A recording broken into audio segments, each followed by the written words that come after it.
All right, friends. There is going to be a lot of content in today's class. I hope everyone practiced their third rope variation. We're but not going there's- to check it. There is so much stuff in this class today that we're not going to check. So I hope you loved it. I hope you did great. I hope it was fun. That's something you can revisit whenever you want. There's lots of options and patterns and have fun. Yep.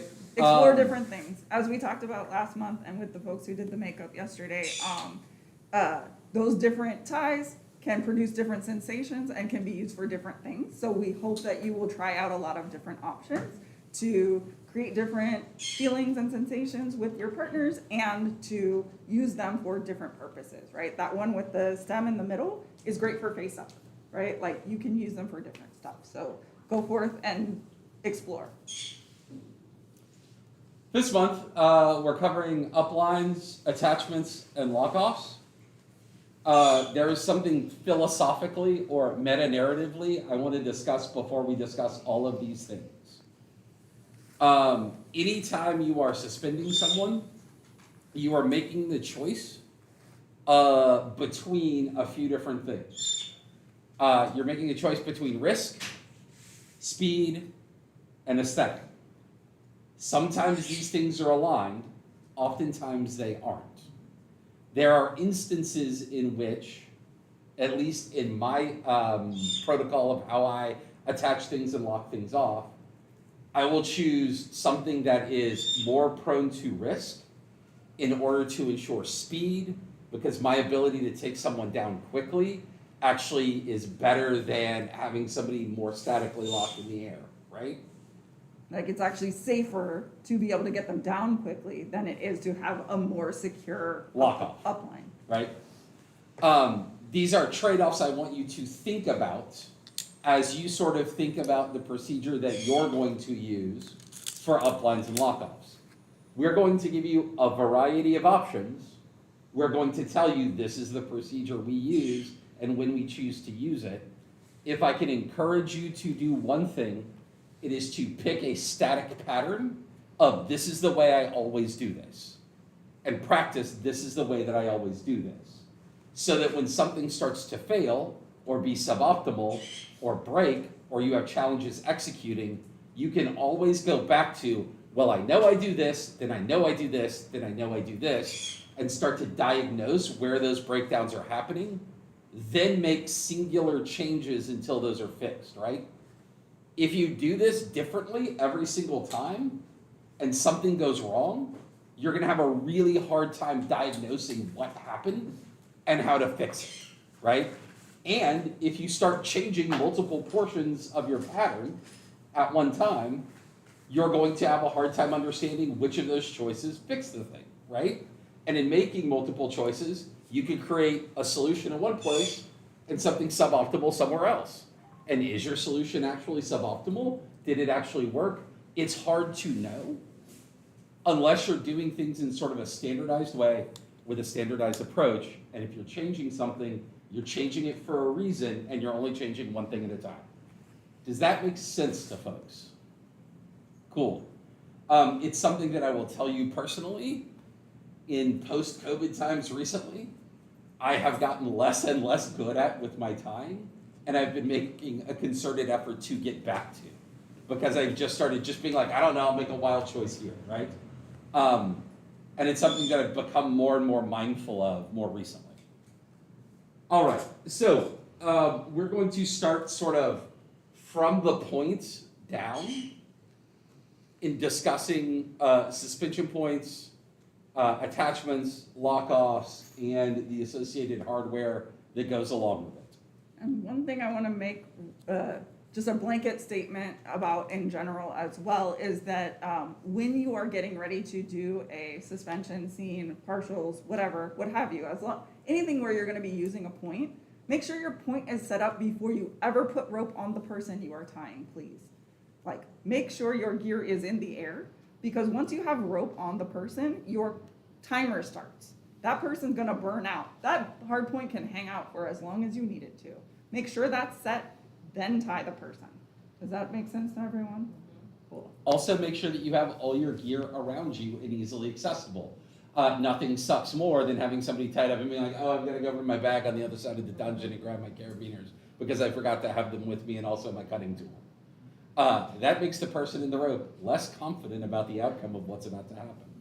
So make sure to keep all of your things at hand. Belt loops are really helpful for attaching carabiners to. Pockets are garter really great belts, to put carabiners like, in. there's lots of ways you can attach things to your body. Yep. Or just have it in a pile next to you is also an option. Yeah. So starting with your hard point, before you suspend anyone, you should take a look at the thing that you are attaching and suspending them to. Can you visually inspect it? Can you physically inspect it? Is it wood? Is it concrete? Is it steel? How thick are those things? How is the point attached to it? Who installed it? If you have a DM, ask them questions. Is it a tree branch? Does it look like there's been termites on it? Like, make sure you understand what you are attaching to. If you want a great and very specific assessment of your different options, a topologist from the Bay Area wrote a lengthy dissertation on the different ways that you can assess hard points. Generally, And that's linked on the website. generally take a look, ask somebody if you're in someplace new, right? I spend a lot of time at Threshold. I've tied a bunch of Threshold. I've inspected those points myself. I've talked about how they're installed. I have my choices on like understanding what those things are. I know how these points were installed because they were installed in the exact same manner in Melissa's old apartment when we used to teach there, and in fact with nearly the exact same hardware, if not the exact same Some of hardware. this is the same hardware that I purchased like Right, 10 so years ago. I know exactly how that's installed, exactly how that works, what the advantages and disadvantages of it are. Nothing is ever sort of going to be the same. So ask some questions, find out who did what, find out how much thought they put into it. General things to avoid. Anything that is screwed directly up into something. So if somebody has screwed an eye bolt directly into a ceiling and there's nothing to lock that eye bolt in place, cool, as that eye bolt rotates, it's going to fall out eventually. The other thing to look at is eye bolts that are forged as opposed to bent. So these are a complete circle, right? Because they were cast into a mold, so it's just a solid circle. There are other ones where it's kind of bent. Those you generally want to avoid because there's a chance, slight as it may be, that that can unbend, right? If it's a solid circle, there's nothing that's going to break that. Right? Things that are bent can become unbent. So take a second if you're in a new environment, if you're in a place you haven't been, and think about those things. Nothing is, one of the things we're going to talk about when we talk about equipment and everything else, nothing is ever a 100% answer. In any of these equations, this is probably the thing that's going to break before anything else, right? In your this, system. or the person that is being tied before your pieces of your system are going to break. So understanding those two things is something to broadly consider, right? That said, we encourage you, and in fact require for our circumstances, that all of the gear that you are using is rated for climbing, which means it is rated to hold body weight. There are some carabiners and things that you will see that specifically say, not for climbing. Do not use those. Those are for your keys, your Yeah. lightweight things. Do not bring them to class with you with the intention of using them for suspension. We will tell you no. So now you got your suspension point, you've checked it out, you feel fairly confident with the conversation that you've had. How do you decide how tall it needs to be? I will proffer a solution for you. And it's dependent upon what you're going to use it for. But the great thing is that you don't need any special tools, you don't need like a measurement. All you need is your own body. So, for this suspension point, if I am standing and the person is standing, I typically want to have enough of a bend in my arm. So I'm sort of a little over 90 degrees right here, enough that I can bend my legs, straighten my arm, and lift with my legs once my arm is locked. So both arms go in, lock out, lift up with your legs. Does that make sense? This is a way, an ergonomic way to lift something, right? Rather than trying to push with your arms. Like your arms are not the strongest part of your body. Your legs are much bigger muscles. You're gonna have much better chance of lifting. If So I'm you're- all the way here, I can't do any of that shit. Yeah. right? That's difficult. So, portion number one, if I am standing, if they are standing. If I want to be kneeling, So that was roughly 90 degrees, like your shoulder, right? that's too tall. Your elbow to your shoulder, this is the 90-degree angle that we're looking at. I could probably go to here, and my shoulder is at 90 degrees out from my body. If my shoulder is 90 degrees out from my body, I can do this and still reach. So I can tie from here, interact with the person, and without having to stand up, attach my point. Without having to stand up, attach my point. Without having to stand up, attach my point. If I have a problem kneeling, if kneeling is tough for me or kneeling is tough for the person I'm tying, and I want to sit down, too short.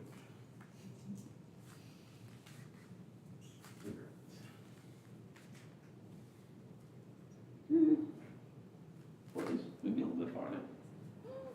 Yeah, this is good. If I put my arm out from 90 degrees from my body, at my forearm, when I'm sitting on my ass, I can reach my point. I can sit here, they can sit there, I can reach my point. I don't have to get up. I don't have to move away from them. I don't have to change the connection between my body and their body while I'm tying, because I've thought about where I want to be, where they want to be, and where my suspension point is going to be. I can't tell you how many times I see people get up and do this, and they bend like this, and they get up and do this, and they bend like this. This is very hard on your body. You are wrecking your back, and you're not paying attention to the person that you're interacting with. Every time I get up and move away, I have gotten away from that interaction, right? And while it's great to do that intentionally, especially if that's something the person you're tying is going to enjoy, to do it as a function of not having thought this out first is not helpful. Does that make sense to everyone? It's also just really hard on your back, so I don't encourage it. So, sort of slightly bent arm, forearm. That gives you standing, high kneeling, and sitting. Yeah. Question? Yeah, I'm just thinking, so like, if you're starting on the ground building something, but you know you're going to have them stand up eventually, so you want the up line to be higher. Uh-huh. What, I mean, At that point, I would stand up when I am ready to pull them up. Right? So if I have somebody kneeling and ultimately I'm going to pull them to standing, I would do all of my tying kneeling.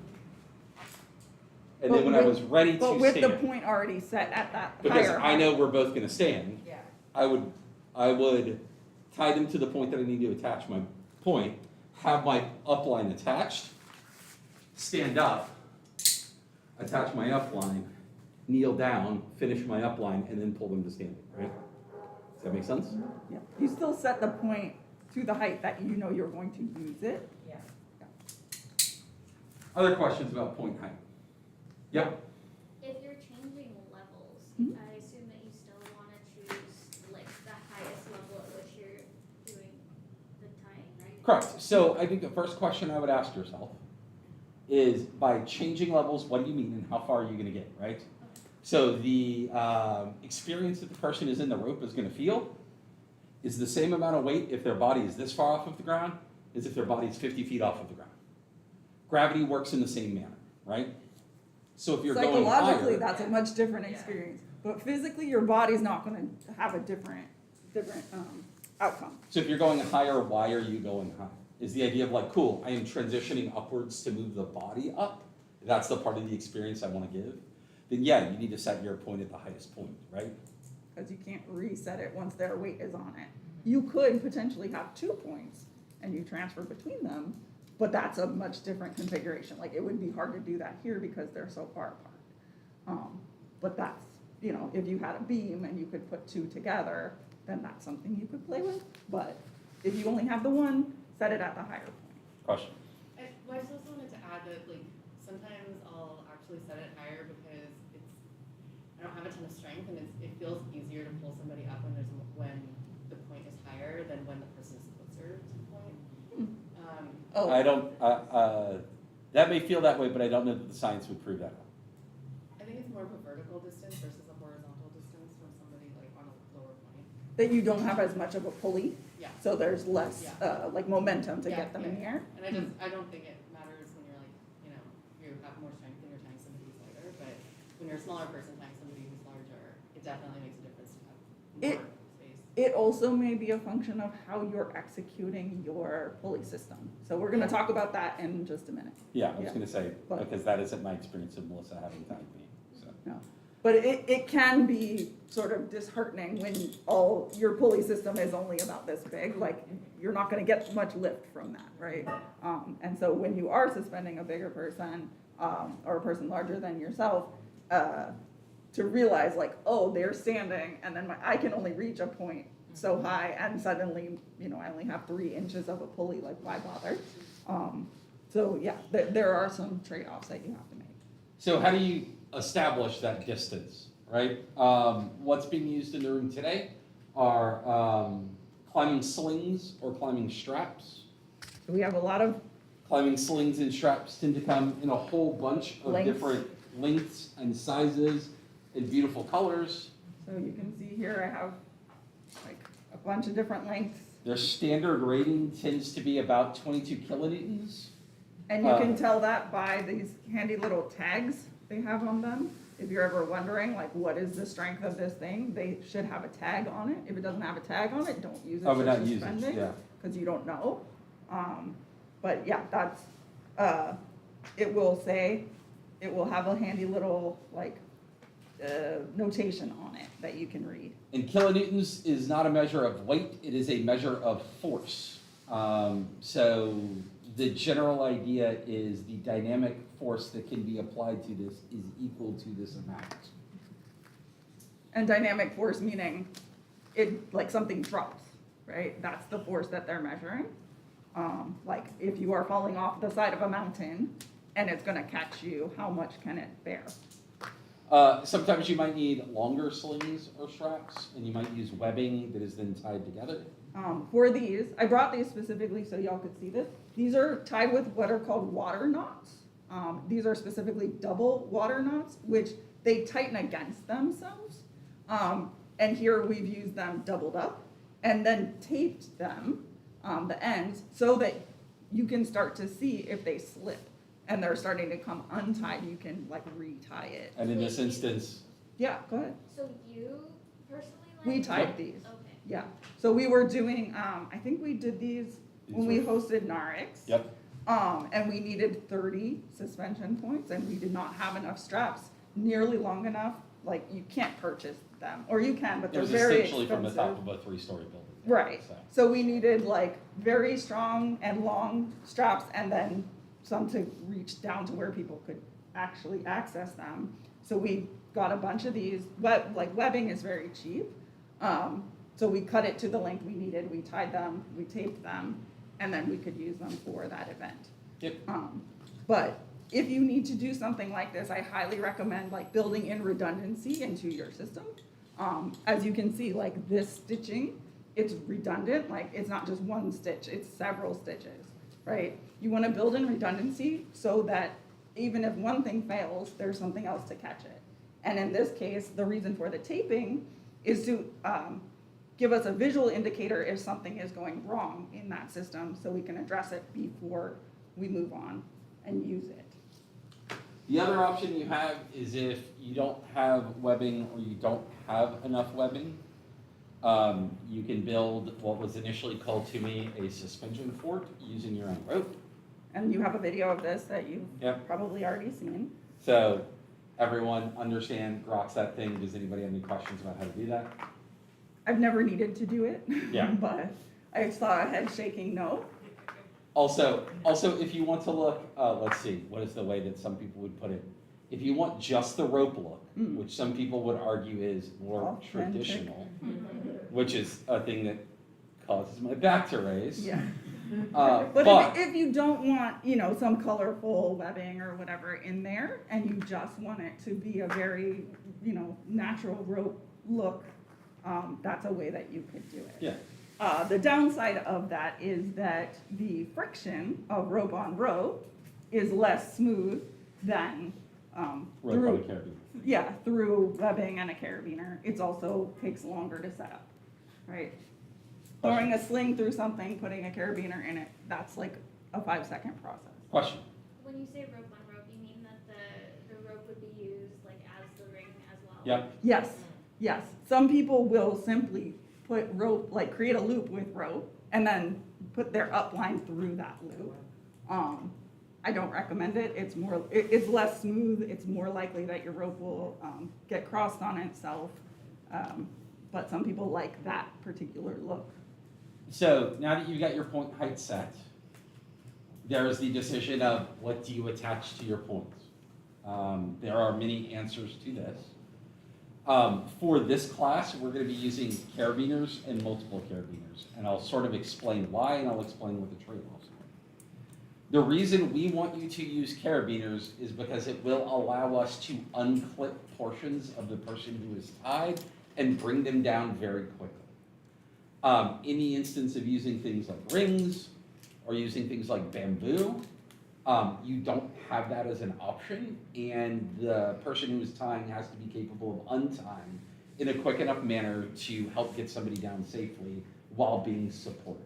Right? Or cut with someone else holding that person. And again, that's a riskier thing because you're introducing a lot more uncertainty into the system by cutting your rope than you would by untying in a procedural manner. The downside to using carabiners, and oftentimes why people will choose bamboo or a ring over carabiners, is the turning radius of this is much smaller than a ring or a piece of bamboo. Can be. And what I There mean, are some rings that are very narrow diameter. The ones we use are at least an inch because it is such a bigger circumference. and what I mean by the turning radius is This little bit, right?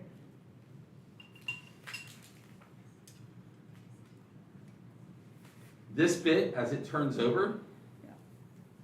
right here, is very narrow. The more narrow this is, when I pull it under force, it's creating a higher shearing force as it goes around this corner, which is why it's most likely to break. And that's where rope breaks most often, right? Is where it's turning. Pretty early in the rope bondage community world, Also here, there was a lot of argument over the thing that I just did, which is colloquially called burning the bite. I have put a rope through the bite in order to complete my pulley system.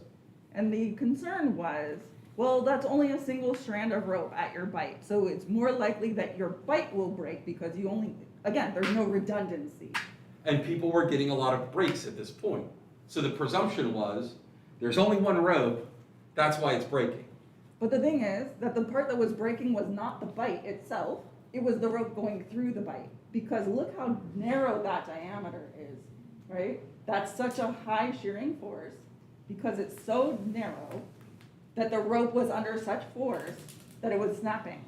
So people were doing deadlifts of bodies. So That was the big thing back then. It was here. like, I'm gonna deadlift this person. I'm gonna pull someone's entire weight, but I'm going to shock load it by falling down. Mhm. And this is going to be a very narrow turning radius. And surprise, it was breaking. And surprise, the rope breaks, right? This but dead grass that we're suspending by is not very reliable in that way. But it has more to do with how narrow this is than the fact that it's a singular rope. And we say, people have experienced this. Andrew has experienced this Hello. twice. So please don't do that. Yeah. If you're going to. Learn from my mistakes, please. Yeah, if you're going to be doing something like that, maybe put a carabiner in there. Or use one of the many other options that we have provided to double up that, friction point so that you have a thicker turning radius there. A quick note also about safety in carabiners. Yeah. We're going to encourage you to use an approach of, once you have your suspension point or your line, attach a locking carabiner. In this instance, we have a shackle, so I don't know that we would need one. But it would be a locking carabiner, And it's facing downward. locked, facing downward. So these, the ones that Andrew and I use have these, turning locks where you literally have to turn it with your fingers to lock that in place. This one I borrowed from Captain. It's a push down and then a turn. So this is actually what's typically referred to as a 3-stage locking carabiner because it's 1, 2, 3 movements. These are 2-stage because you turn it and then you open it, whereas these are single stage because all you do is click it open, right? So we want you to use a locking one at the top. And you're not gonna put rope through the locking. Correct. You You're will gonna put always other carabiners through the locking. put another carabiner into it because this way your rope goes here, we can unclip and the rope is all out, right? When We you don't want attach- to tie into here. Your carabiner, you want the part that opens to be at the top. This is the opposite of the way that somebody who was climbing would tell you to do it. They would want it down because they don't want this carabiner to come off. That's safer. It's I safer this want the way. carabiner to come off, so I want the gate to open from the bottom. And the reason is, if I need to pull somebody off, I can bend my knees, lock my arm, open the carabiner, and push, and the carabiner's gonna come off. And if you're squeezing this in as hard as it can, it's pressed up against the back of the wall. It can't do anything but come off because of the diagonal. It's just gonna push. This will just push it off of the carabiner, right? It's gonna get into that slope and slip right out. And that's what we want. A Right. word of warning. You do not want to chain carabiners like this. 2 is okay. 3 is dangerous. 4 is very dangerous because if someone starts to twist, They will unclip themselves. so 2 is okay. Do not do 3. Do not do it. in that instance, attach another carabiner. Yeah. Attach another carabiner. Does this make sense? Why would one do that in the first place? 3. No, the 2. Chain them down? Yeah. Oh, so you have, okay, so I'll give you an example. So your torso. Standing line, main line goes in here. For your, like your Right. chest harness, right? Then your One leg goes here, hip harness. or hip harness goes here. One leg goes here. One leg goes here. Why wouldn't all of them just go on that top carabiner? This can be, especially on this size of carabiner, can be, so you'll notice how they start to get jumbled. It can get really hard to get your Yeah. fingers in there to do your lock offs. Yeah. And the rope gets really tight. Like once you have the carabiners there and you have rope there, it gets really bulky and hard to get in and around, right? Yeah, And for question. each of the times we suspend, we're gonna walk you through in each of the suspension classes. Put it And then here. we do this, and then we tie, and then we do this, and then we tie, and then we do this. And when we undo things, we undo this, we untie, we undo the next bit, we untie, we undo the next bit, we untie. Question. Question? Yeah, can I just ask in general, why not just put a regular carabiner at the top? Why a locking carabiner in particular? Because you can't scale down, you can't scale 2 down. Oh, I see. Does that make sense? Wait, no. So if we put a regular one at the top So if I put one, and then we put another one and then that we only need gives me the ability to attach more. a lower one, we're at the 3, that's not allowed, right? And So even that, like another reason why is a locking one there is more secure. We don't worry that the entire suspension's gonna fall down because we unclipped that one by accident, Make right? sense? It's locked. Wait, you're saying you wouldn't do 2 on that one though, is what you're saying, like 2. 2 down, 2 more Yeah, down. This means that you're stuck doing this, Yeah, and you're saying. because if you do You one can never more, go more. you're at 3, and you could have something open up. Does that make sense? Yeah. The other reason is that, These- it's these- gonna take somebody very, very, very, very, very, very strong to unclip an entire setup and pull somebody down. And I don't want somebody to be tempted to, I'm gonna solve my problem and muscle up and just unclip the top one and bring them down. Because there's a super high chance that you're just gonna fucking drop them. But the other reason is that, as we just showed, like, we're gonna start putting carabiners, right, to the sides. it's less, these oval, pure oval ones are less designed to take load that way than these pear-shaped ones, right? Like they give you more space and they're also designed to have things pulling at that angle. All right, Just one quick note, because this carabiner is slightly different than this one. So just if you are buying gear and you're like, oh, I don't like that I only have this much clearance, right, in this pear-shaped one. This one is designed to actually go at an angle, so it goes past that bar. Does everybody see that? So it's slightly different, things to consider. These are two different companies. These are from Black Diamond. These both are from Black Diamond, and this one is a company called Omega. So if you're interested, yeah. again, What's your thoughts behind the twist lock? I don't care for them, but I'm not opposed to them. I just don't like it personally because I have a more fumbly time with it. Yeah, and that's why I showed, like, there's the other option that some people like, which is like where you pull down to twist and then open. These are more secure. I just don't, I'm not as comfortable with that maneuver, so I feel like I can't do it as easily. But I'm not, like, if that's what y'all are comfortable with, by all means, get these. so given all of that information and where we are, and the heights that you are, and Oh. knowing that the next thing we're gonna do is start attaching things and working with uplines, Yeah. I'd like to take a break for everyone to set a suspension point at the appropriate height for them to work with. Yeah. And just one quick note, since we mentioned like, oh, all of your gear should be rated, if you're ever wondering what the rating is, it is printed on your carabiner. There's a little number and like a diagram basically of the carabiner, both closed and open. If you use it in what direction, Yeah. what it's rated for, Right, so that like it has arrows going this direction, like I guess horizontal, and then another one vertical, and then it has the what the rating of the gate is. right, it has a picture of the thing like in this configuration open. So that's what those numbers are about. It's the rating of the gear itself. It's printed right on the.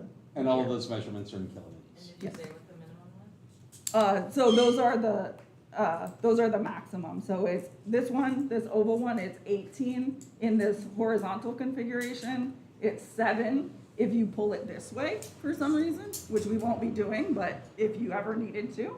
And then open is 6. I guess I Yeah, mean, question? So, when you're building down, Yeah. like, does it matter if the ones that you have are like also locking, or? I would, So the question is, does it matter if the ones that you build down with are also locking? It will be faster if you need to take someone out. This is The trade-off This now, is a right? trade-off Like- of, this is a trade-off of mitigating risk versus speed, right? Right. I prefer them to not be locking, because I wanna unclip someone faster. What that means is that I'm introducing what I would consider a pretty mild amount of risk, but a risk nonetheless, into that choice. So the answer is, I don't know, are you comfortable with the risk of this being able to open? So if I have to take off somebody's, a line, and I have these two as an option, this one, super fast. This one, I have to untwist it and then take them off. If they're panicking, I would prefer to just have one maneuver, right? And also, if they're panicking, you're probably panicking. Probably, yeah. Also, I guess it's a compounding effect. If all of your carabiners are all locking, that extra 2 seconds per carabiner, it just ends up being tons of time. Right. They just keep And the ones that we use are different shapes, so that's going to affect how you're tying into them. It's gonna get bulkier too, because you have this locking mechanism kind of in the way. There are a lot of reasons why I prefer to not. But again, it's not awful, it's just going to be a different choice. So given all of that, set a suspension point for yourself, because we're gonna be using it. Hey.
Right.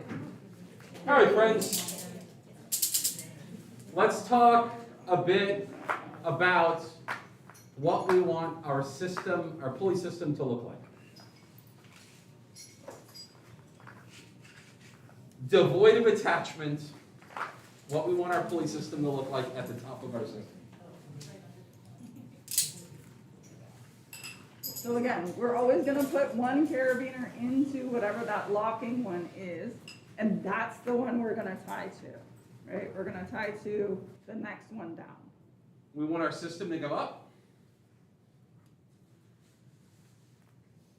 Come all the way down, we'll talk about what I'm doing soon, pay no mind. and then come all the way back up. Come all the way back up. This is important. Go through You want to go back through and pull in down. the same direction. So you want your ropes to be moving in the same direction, not against each other. So notice it's a giant loop, right? This is a giant loop here. The ropes are not crossing each other. It's not a figure eight. It's a loop. It's a circle or an oval. If the ropes are crossing this way, you're gonna get more friction. It's gonna be harder to pull. You're going to get cross friction. Yeah, so we want to avoid that. We want to make sure we have a perfect oval. You should be able to put your hand in there and make sure it's not crossing, right? The other key thing is that, notice Andrew went all the way back through the point and then is pulling down. Until you get back into the point there, you have not completed your system. You are working against gravity, and your system will be harder to operate. You haven't made a full pulley yet until you get through that point at the top. Right? Part of the reason you're creating a pulley is to create mechanical advantage. Yes. What I don't want to see any of you do is with a full person here, this. With a full person and That's pointing, especially if you have Very hard. Especially if you have this much rope and you can't reach the top, then there may be instances where you have to do that, right? But if you have plenty of rope to get to the top again, if you are here and you're trying to pick someone up, You're gonna have a bad time. you're making this way harder on yourself. You're gonna have a really bad time. Another note, Once you get through there, you're pulling down, you're pulling with gravity, and you have the full mechanical advantage that you built, right? So do that. do that thing. Thing number 2 is each of these that you build decreases the amount of force that you have to use to lift someone. 2 is the most that we want to see you create here. It may seem as though if you add another pass, it would be even easier. However, More efficient. The But what more- happens is, the more rope you put in there, again, you're gonna get more friction. but also, There's more chance that the ropes are going to jump onto each other. you're already crowded. You can see, like, there's not much weight on this ring, which is part of the reason that this is happening. But you're already crowded, and you can start to see that the rope will jump on top of itself. The If more you have pass- 3 packed in here or 4 packed in here, the amount of friction that's gonna happen is going to defeat the mechanical advantage that you're creating. Does that make sense? So 2, So 2 is the magic number. 1, not enough. 2, perfect. 3, too many. Question?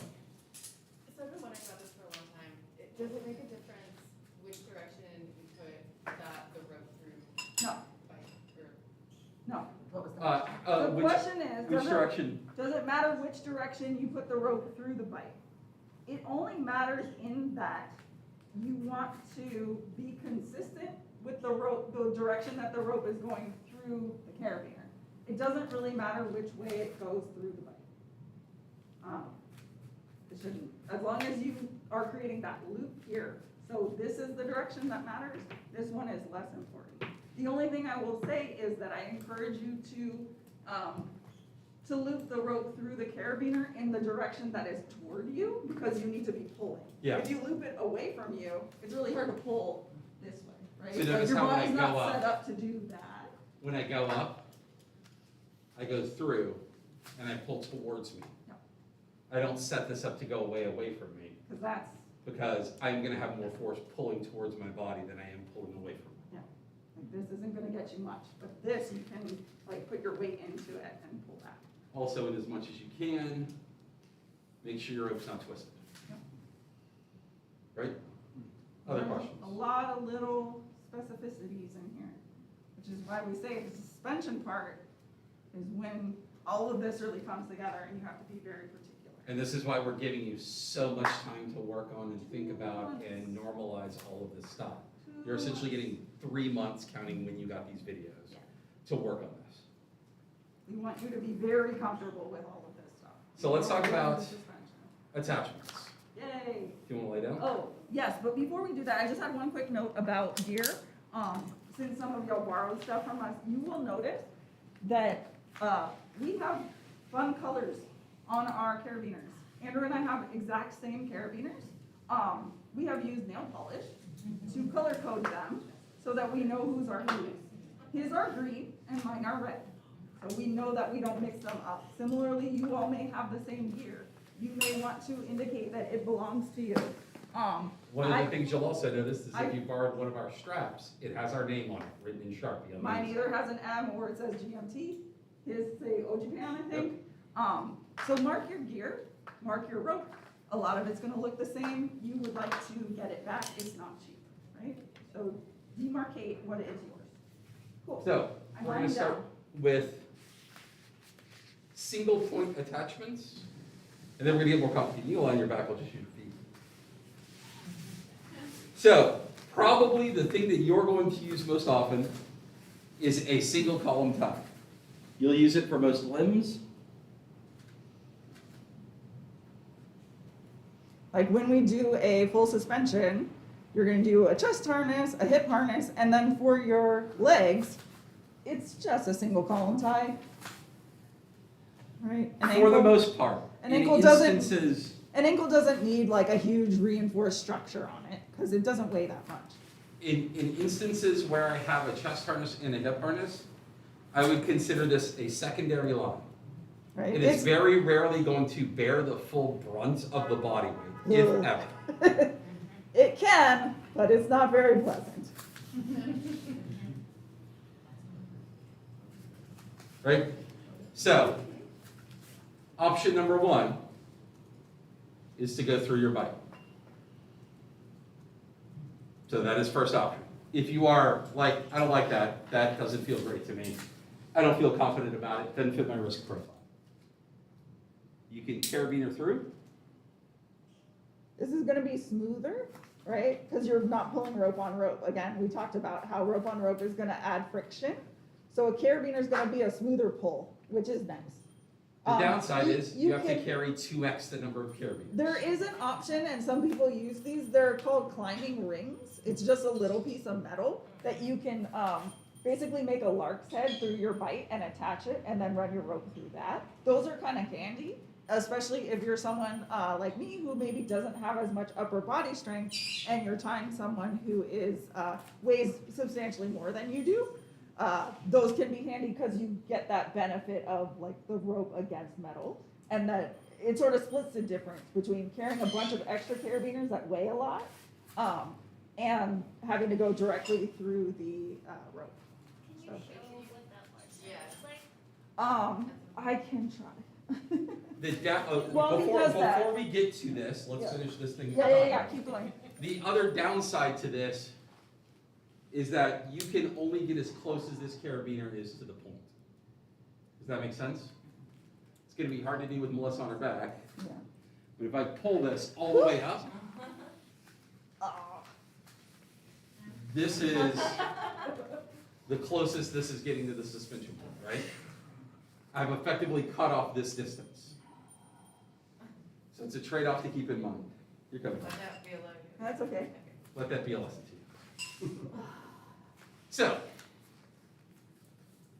if you are using a lark's head method that Melissa's talking about, with that kind of a ring, you sort of have to drop it in ahead of time, because So, it's really hard to lark's head that way. once you've done so something. it's here, you come around and pull through. But you have to do it before you tie your cuff. No, you don't. No. So this is, pretend this is the bite, Sure. and this is your Oh, sorry, you have to have a long enough bite to do it. Yeah.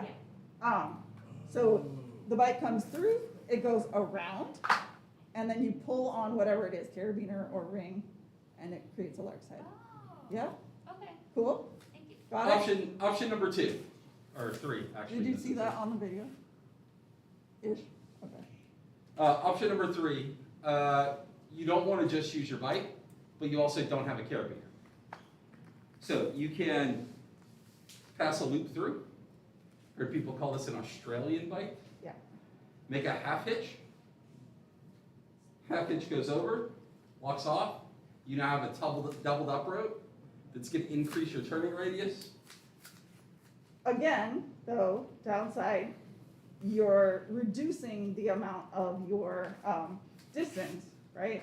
Because you have that much more. You can make that a very small doubled over bite, but just be mindful of like, you now effectively reduce the distance of your pulley. Because it's, yeah, yes. It probably doesn't matter for ankle, but just in general, if you're going to use this technique, be mindful of how long you're making that. The last option that I'm going to show you, and potentially the most weird and complicated, but one that I like a whole lot, is the Somerville Boland bite. So I'm going to need a little bit more space. While you're doing that, can you also just go back through the cuff? You can. You can. The challenge with going back through the cuff is you've taken this time to create- tension your cuff properly. Yeah. Rerunning through this cuff is going to change that tension. It's also the chance, depending on how much space you have between the cuff and the skin, you could cause rope burn because you're then adding friction close to the skin, right? Because that rope that you go through the cuff with is what's going to be moving. Yeah. Right? So there's that additional challenge as well. So this is a weird little thing I learned from Wicked Dave that he will use. Fold these two together. Create a loop like I was creating a Somerville Boland. Make a Somerville Boland as though this were a cuff.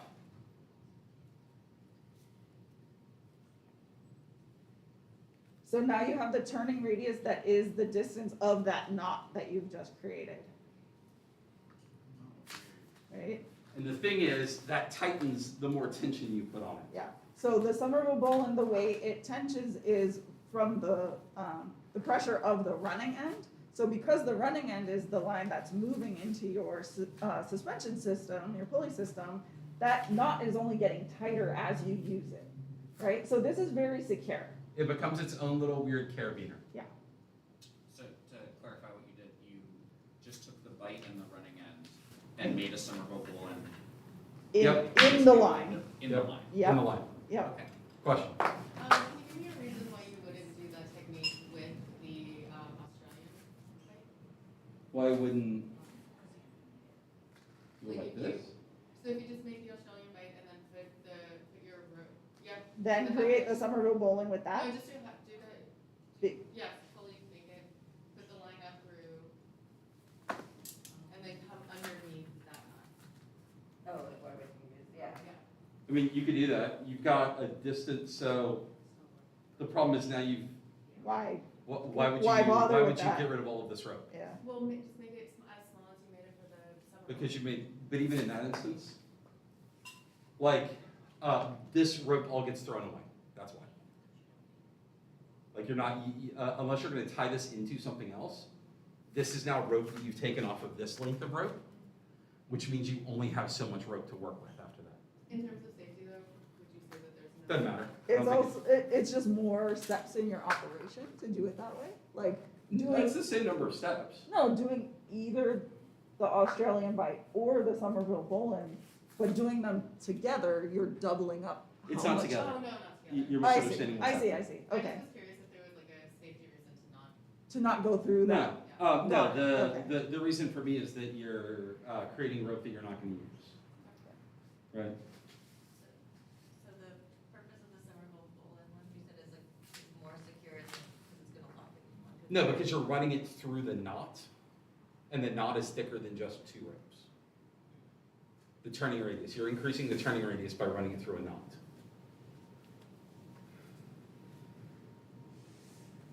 Any So- other questions? Single column tie. And that's how you attach and what you can do afterwards before you run through the web. Yeah. Let's talk about if you're attaching to an arms behind tie or something with a stem. So this could work with a Futomomo shibari, this could work with a hands Do we behind wanna tie. have them try any of those before we move on? Do we wanna have them try any of those before we move on? We're not gonna break it up, we're gonna do each of them separate. Okay. So we need hands behind, and it'll probably be better if you stand because that's the way we set the camera. Cool.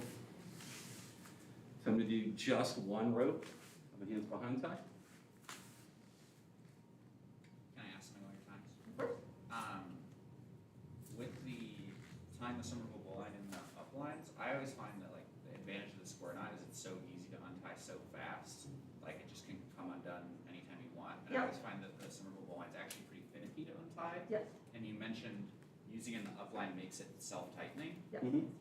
Is that ever something? That's the point, I don't want it to come untied. If I'm using it in that manner, it's because I don't want it to come untied. I just think when you're untying, like from a rope flow kind of perspective, if you picking apart a Somerville bowline always feels kind of finicky and difficult. So the question is there a downside to using the Yeah, yeah, like- Roland for an upline? My answer to that, and this is not a satisfying one, Uh-huh. is, for lack of a better term, get good. Yeah, okay. Like there's a method, and I'm happy to sit with you and show it to you. There's a method of pulling in two directions which helps you pull apart a Somerville bowline. It makes that operation easier. The other option is to have a marlin spike on hand, which is a climbing tool that helps to loosen knots if you ever find yourself getting stuck with the Somerville bowline. The other argument is, especially if it's on an ankle or something like that, you can leave that to the very end. Right, like you may want to let their arms out first and then come back to the ankle and have that be like, no, we're finally done, Okay. type of thing. So it's an order of operations, maybe reconfiguration, Or just get good. or practice. Okay. Or get good. Andrew has to be a game. All right. Sick burn. So, hands behind tie. My preference for attaching to something with a stem is with an attachment called a rolling hitch. My preference for a rolling hitch as opposed to an epsilon or Y hanger is that in compacting itself and being self-compacting, it is going to distribute force in a smaller, more controllable manner. It's also going to center itself, whereas a Y hanger or epsilon, whatever you call it, is more likely to have one side slightly longer than the other. And it may be imperceptible to the eye, but it will be perceptible to the person in the rope. So a rolling hitch for me, through my top wrap. Notice it crosses over the running ends. I put the bite back through. And when you pull in opposite directions, it tightens down on the knot that you have and it centers in the middle of the friction that you've created and around the stem that you have. Right, so you're creating this infinity piece. So again, there's a video of this. Yeah, again, there's a video of this. Yeah. And then I put a half hitch. And then the way that I tend to do this for my uplines is I will do this. I will do my Somerville bowline. Is that the same as the slow page, the rolling? Yep, Very similar. slightly different. Very similar. Rope goes in, And some people may even use the terms interchangeably. right? So, something occurs to me to go back to the question you had about this Somerville bowline and taking it apart and everything else. The reasoning that you're giving is why I would not use this on an ankle, but I would use it on the chest harness. I see, it's like on a main line. Exactly. Yeah, So I wouldn't use it on an ankle because I might untie it on an ankle or need to untie it. sure. And because just the risk is low if it, like, there's like no consequences essentially. Exactly. If it comes untied accidentally. Does all this make sense? So this is how I would attach for this thing. The other option that people would use would be And this, just quickly, we credit this one also to Wicked Dave. An epsilon or a Y hanger. Which we typically use for side suspension, but you could use at the back if you wanted to. Which would be, I create a loop this way. So, do you make a choice here, with the epsilon versus the, you said it's a rolling hitch? Rolling hitch. Rolling hitch. A rolling hitch where it's like, maybe if you're doing some, like, because with the epsilon, you can kind of control how much space there is there, right? Sure. Whereas, like with the rolling hitch. I don't want any space. Okay. My choice is that I don't want any space, right? Do you ever want space? No. No, okay. Because to me, space equals Uncertainty. uncertainty and a lack of control. Okay. So in this instance, even in tying this quickly, one of these legs is bigger than the other, right? So once I go up,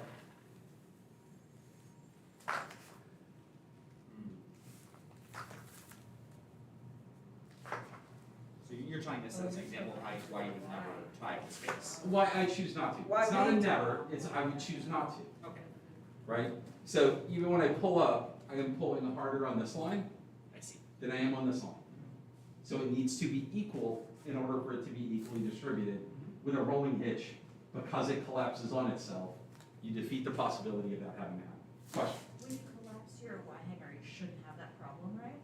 No, that's Okay. essentially a rolling hitch is a self-collapsing Y hanger. Okay. And that's why I choose that knot. Sweet. Make sense? Yeah. Do you mind doing that one again, just because you're at an angle? Sure, so I'm gonna tie the upsilon on the side, Yeah. and I'm gonna show you how and why I tie it on the side. It becomes a feature, not a bug on the side. Yeah, Like, we harp on you so much about getting your stem to the center, when you're tying your chest harnesses, specifically so that the person in the rope will be centered. If then you attach lopsided, guess what? All that work is out the window. yeah, So- you've defeated all the good work you've done in building a good harness. So, because there's a high probability that those two legs of the Y are going to be uneven.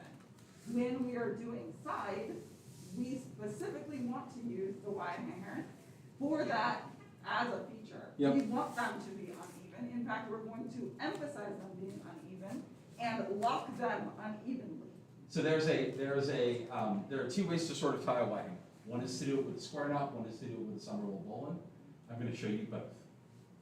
So, In the video I showed, or that we posted, it's only the Somerville bowling version. yeah, that is my preferred version of doing this. I find it much better, Yeah, and we'll tell you why. yeah. When we get I'm even having a hard time tying the square knot version, there. because it's been so long since I've done it. There we go. It's been like 6 years. Okay, so, first things first, we'll talk about this when we do side suspension, but we want it offset. We want a smaller line or a shorter leg to the top wrap than the bottom wrap because we want to put more tension onto the top wrap of the person being tied, but we still want the balance. So, rope goes around, I create a square knot, right? And then I can go through here and do all of the different solutions that I use with the square knot, right? I can put a carabiner in that, I can do any of those things. So you wouldn't go through that knot? So most people would Well, want this knot, we all know, because you all tie a square knot when you tie a TK, this knot is very fragile and will fall apart. I do not want to do So we would want to come through the bite to reinforce the knot in this instance. So by using a square knot, you deny yourself the ability to go back through the cup essentially. that. Also, and more annoyingly, I need to tie this in the distribution that I want it, because a square knot locks off that distribution. I can't change these legs because of the nature of the knot. If I use a Somerville bowline, Benefit. Some might say this is a downside, but. I can then go, oh no, this is too short, this is too long, right? I want to change that. There's a line I that can runs slide this through them, which makes it through adjustable. and adjust it. In a lot of cases, that's a downside. In this case, we like that feature of it. And then if I want to lock off this But- distance, I don't want this to change Yeah, that, right? because now it can still change, right? Right That's here, bad. things could still move, we don't want that. If I go through the legs, in the middle like this, So and back up again, most people would think, oh, I should go through that big space that's there. That is contrary to what we want right now. What we're gonna do instead is go in between the legs, like through them, and that is going to lock that, whatever you set it, it's gonna lock that in place. so this gives you the ability to adjust before you put it under tension, and then when you put it under set tension, that. it's locked up. Interesting. Yeah, again, wicked Dave. Makes sense. It does make sense. It seems, Bananas. yeah, it just seems like difficult to manage, but I guess you probably do it enough that. With practice, it will become second nature, as just Yeah, all evidenced of- by Andrew being like, I can't even remember. how All to do the of other this one." stuff is hard because you haven't done it 1,000 times. Until Right. you practice it, you'll be like, oh, right. It's that's like, just where it's it like goes. doing a single column tie when you first did one, and you're like, this is fucking hard and annoying, That's because I've stupid. never done one before. This is stupid and annoying. As somebody who just had an old coworker come over because they wanted to learn some rope, and he was teaching them a single column tie, and they were like, how does anyone ever figure this out? How do hands even work though? Yep. If you're attaching from the front, you can do a Y. You want to distribute again towards the top rope as opposed to the bottom rope. So if y'all remember back to our, when we started talking about nerves and safety, and we were talking about why cheating things to the top wrap is important, it's because the bottom wrap is closer to the radial nerve, where the radial nerve is exposed. So everything we do when we're doing uplines for suspension is gonna cheat toward that top wrap. Because Right. it's gonna be more secure for safety, nerviness of the person in the rope. If you have a middle stem, you can also do a rolling hitch here. Tends to be when I'm gonna do a face up, I will have something here that I can put a rolling hitch down.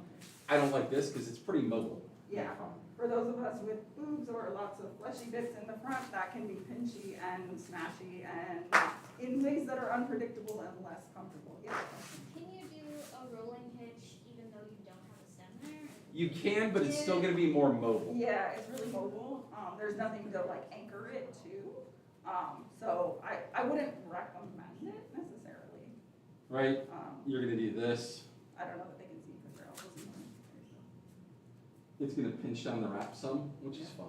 That should be okay, but it's the fact that there's nothing to anchor it to the center without a stem. Right?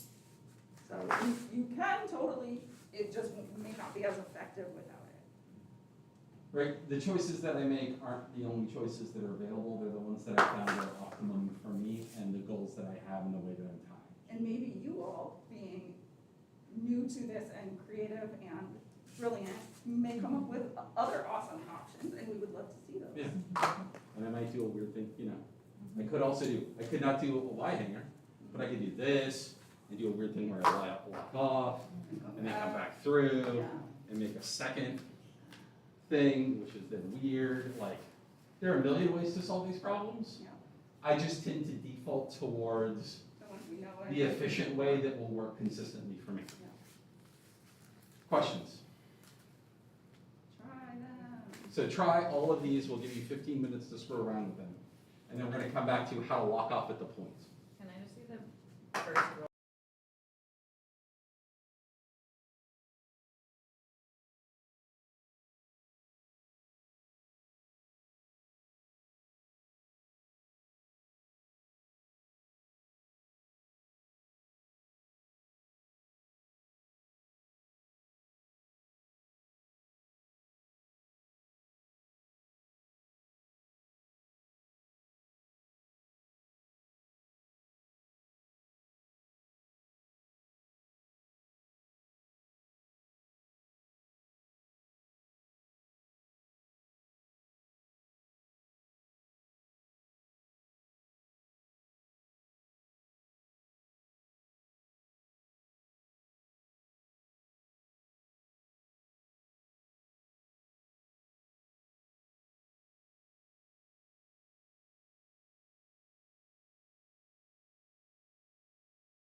Now, all right, friends, My brain's just slow. we're back.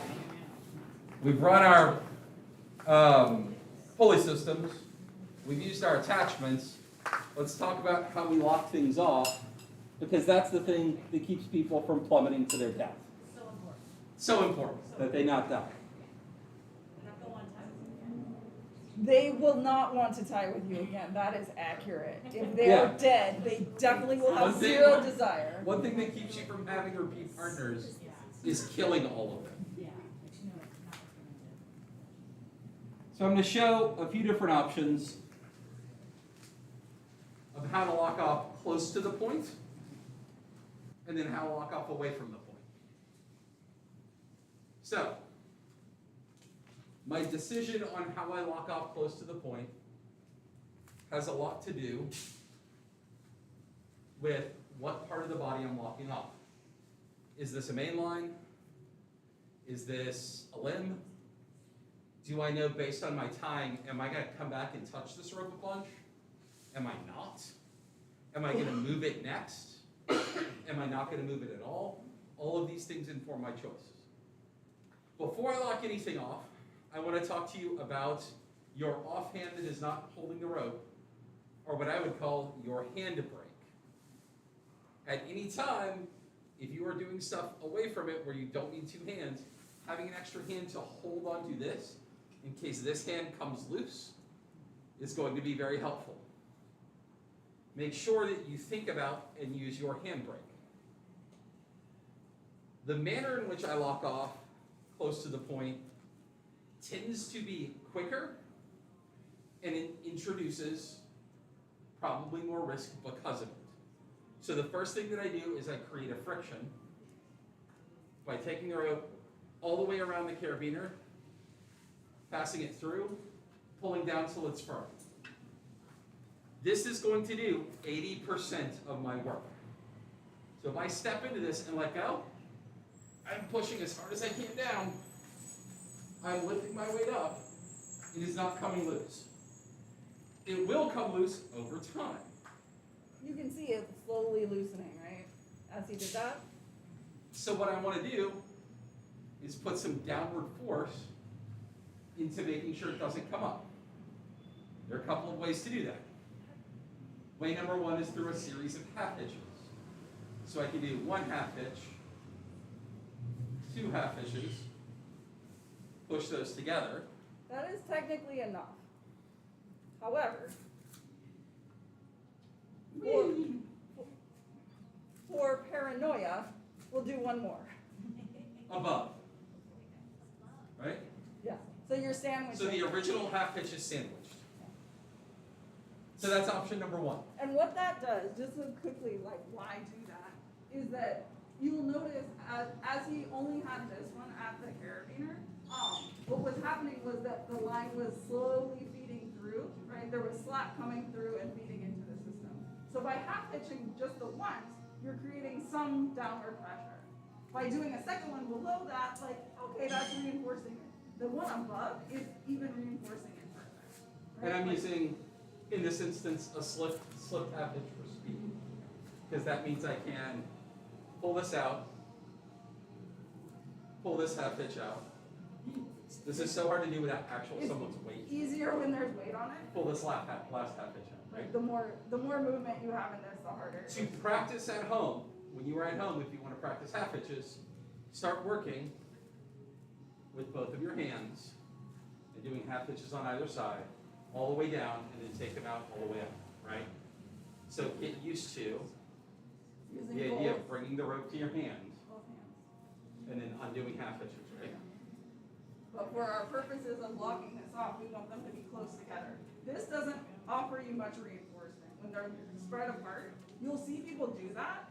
That's kind of a waste of time. You're not actually reinforcing it very much when they're spread far apart. So it's like more aesthetic than anything else. Option number two. Yeah, but it doesn't offer you much security. But So they why all can do still it? move. Why do it?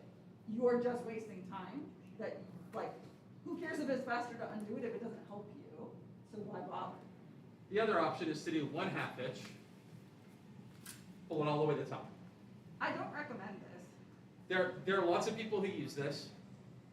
I have had problems with getting this jammed. And if I have this here, I can break my tension using my wrist and hand, and it makes this a lot easier to pull out, right? So So- when everything is in a straight line, a straight vertical line, the tension is pulling very firmly.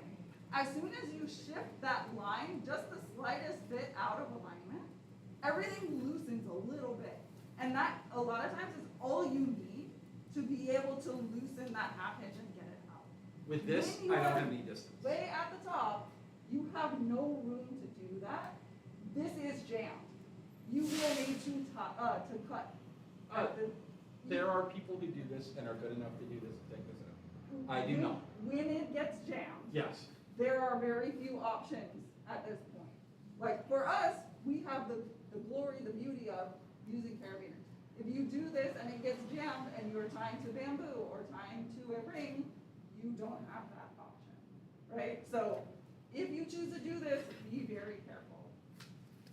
The way that I tend to do it, so those are two options. Third option, the way that I tend to do it, is to do a slipped loop, which is, What in the videos is That. called the gun, because your hand is kind of like a gun. I don't love it, but that's how it was taught to me. I don't love the name, but that's why. You could also think of it as an L or a duckbill, whatever you want. people do this in different ways, where they do a thing, It loops where around, they do like Yeah. this, which I think is how which is the the same solution. captain do it. Yeah. But the way that I learned to do it was to take your finger, Make an L or a gun or whatever that shape is that you associate with. right? Question? Maybe I'm getting ahead of myself. I heard somebody call it a Naka bow. Sure. Is that like because of the person who uses it? Or Um, is it just a weirdo thing? The question is, the student has heard this referred to as a Naka bow, and is that because of the person who ties it? Naka sensei, who's an instructor from Japan, does use this as a lock-off, yes. It's not the only thing that he does, but it is pretty common when he ties, so probably. And I don't know that he is the first person to use it. Right. So I don't know that I would attribute it to him as his invention, but it is a thing that he does use. A nice thing about it is that it winds up being parallel to the line, so it can look nice and clean, it's very streamlined. Whereas some of the other options wind up being perpendicular and kind of like droopy. And especially the farther you go down, Right. The less the rope you have. smaller it gets, and the more inline it becomes. So it gives a really nice clean appearance. Yeah. Question? And you would do this without any half hitches? Huh? No, this is what I do Yes. 90% of the time. So the Yeah, question was. It's like a main line. Doing Yep. that looped lock off, is that in place of any of the half hitches? And the answer is yes, because it achieves the same thing of creating some downward pressure from the lock off at the carabiner with the rest of the rope. I'm sacrificing, so is putting 3 half hitches reducing risk more? Yes. Yeah. I'm sacrificing that for the speed of being able to untie this faster. And that's a quick release basically, so just Yes. clear it out. Correct. This is a quick release Right? option. And I'm back into this, Yeah. Yeah. right?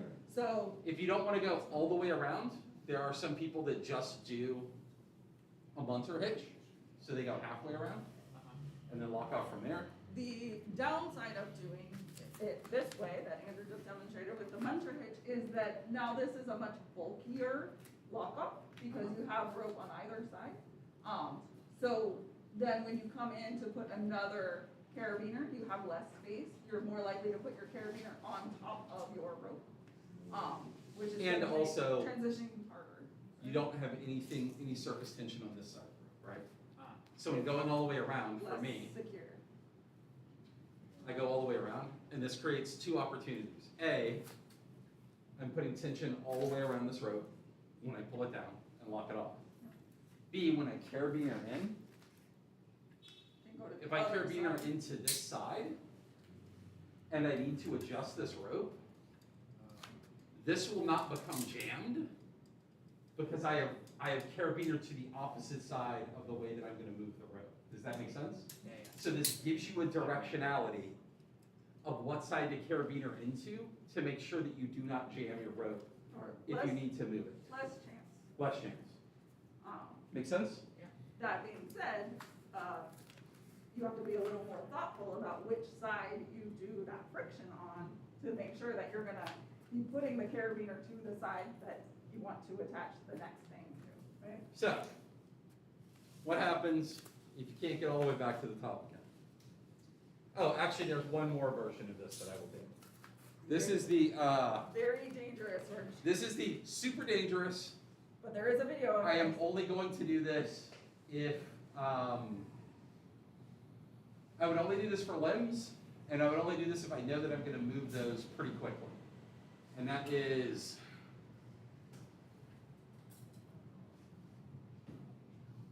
I actually need a little more. Take it up higher. There you go. High stepping.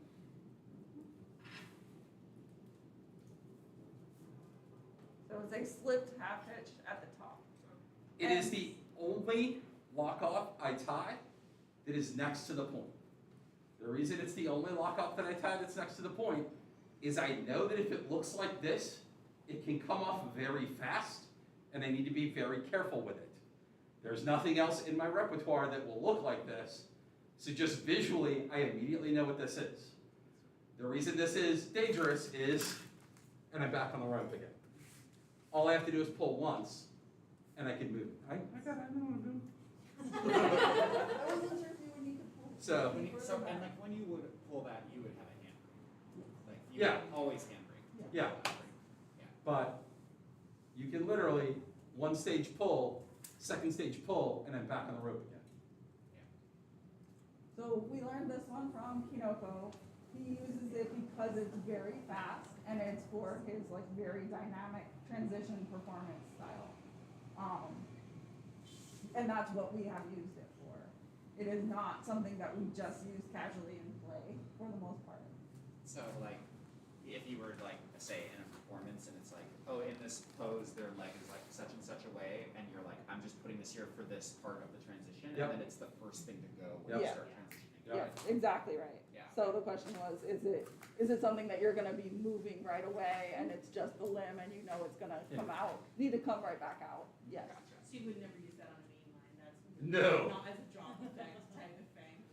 So if I were gonna do a drop effect, I'd do something the other way. If you wanna talk about how to do exploding knots, we could talk about that another time.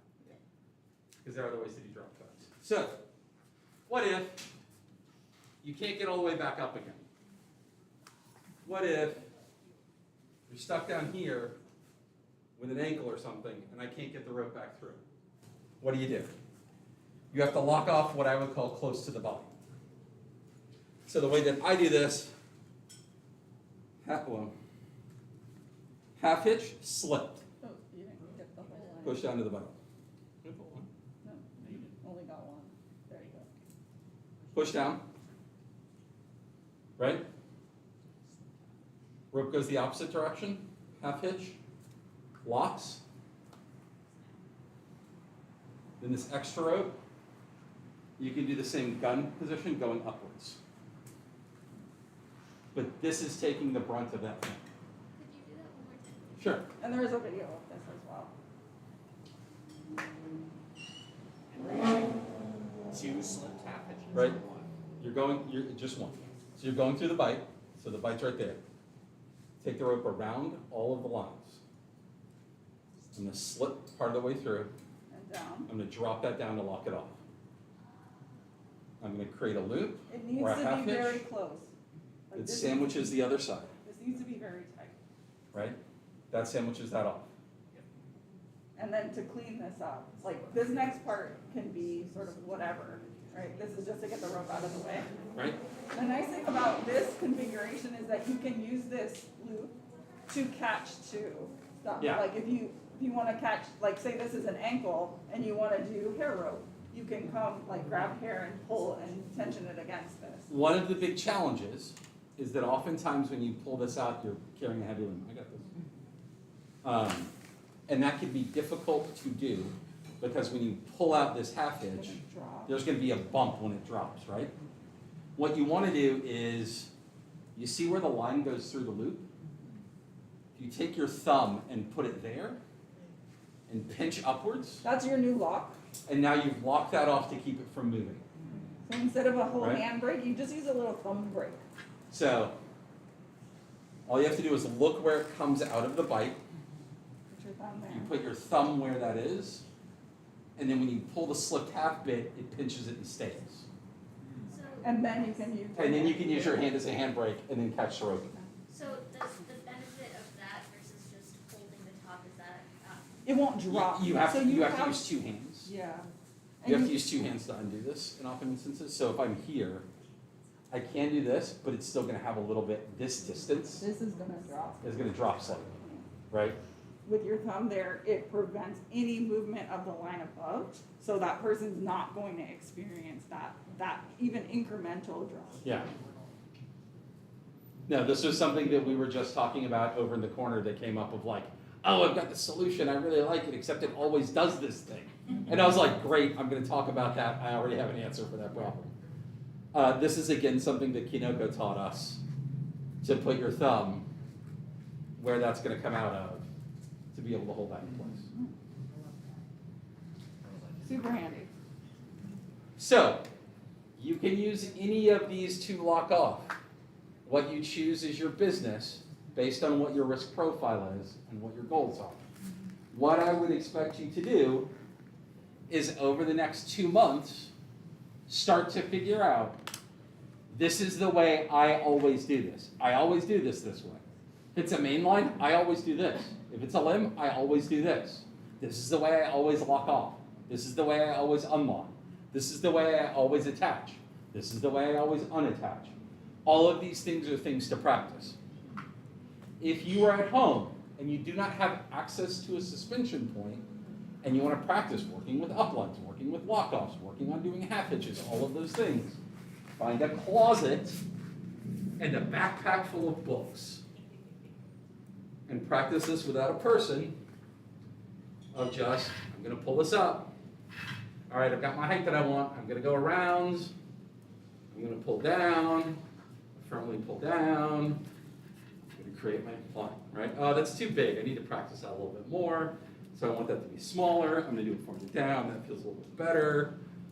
Cool. I'm going to work on my half hitches. So I'm going to throw one here. I'm going to work on using both hands. I'm going to do that, right? Practice. You'll remember the leg ladder thing we did early on in the curriculum? Sort of a similar movement here. Practice these small skills individually. So if you're doing half hitches, just practice half hitches. Yeah. And remember we talked about setting a timer for like 10 to 12 minutes? That half hitch drill for 10 to 12 minutes, you'll get pretty good at it. If you're doing this loop lock off, Just try it. a start bunch off of going different ways. really slow. Yeah. Part of the reason that I'm as good at it as I am was when I learned it, the person that I learned it from, who was a traveling instructor, I watched in my living room for 30 minutes very slowly just do this.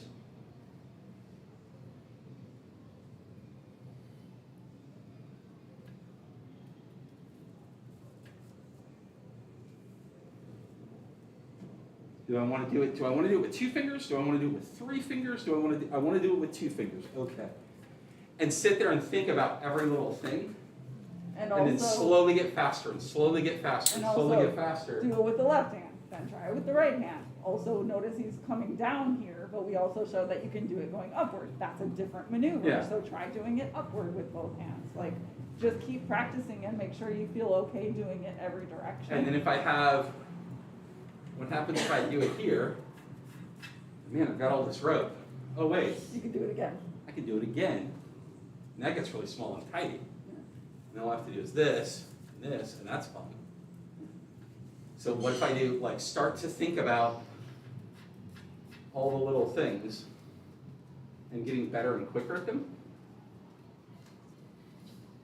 Because the Right. thing is that we would like for you to be able to do all of these things without having to think about the mechanics of it every time. Because once you have a person in there, you're going to be a lot more freaked out about it. I very rarely say this in any of our classes. I think that I've tried to reinforce that as you tie someone, their body you should be tying in awareness and thinking about their reactions as you are tying and being reflective of those. These operations are the only time I'm going to tell you I want you to have just straight motor memory of them, right? I want them to be good and fast and efficient, but I want you to have straight motor memory of them. Because the faster you are with these things without thinking about them, without necessarily having to look at them, the more likely you are to be able to do them quickly and in instances where you have to, right? If you don't have to think about it, even if you're panicking, your hands will know what to do instinctively. Also, you can be paying attention to the person and not, what do I do here again? Right? How does this friction work? How do I make a Somerville bowline right now? Which is the other, Guess what? That person doesn't care. which They is the want you other to do benefit. it and do it right and be paying attention to that. Yep.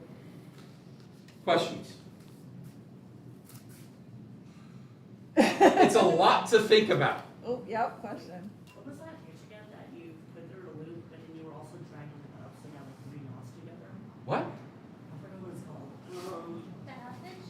Yeah, can you show that real quick and like what you hold to do up? You mean, The full friction, like the ones all the way around? Yeah, so you did like 3 half hitches. Uh-huh. And you hold, Here. you had like a specific rope. and- so the way that this works in my mind, for sandwiching half hitches, is I do this, So 1/2 inch. second half hitch, this hand comes down, this hand pulls up. Okay. Third half hitch, Goes above. slipped, down, right? And then if you want, you can Clean that up a little bit.